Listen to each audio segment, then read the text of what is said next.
দয়াময় দিয়ে দুনয়ন কেন অন্ধ রেখেছো আমারে। ও গো দয়াময় দিয়ে দুনয়ন কেন অন্ধ রেখেছো আমারে।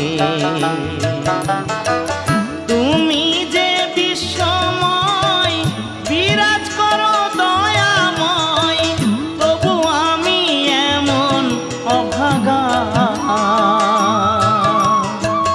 পাই না দেখিতে তোমারে। ও গো দয়াময়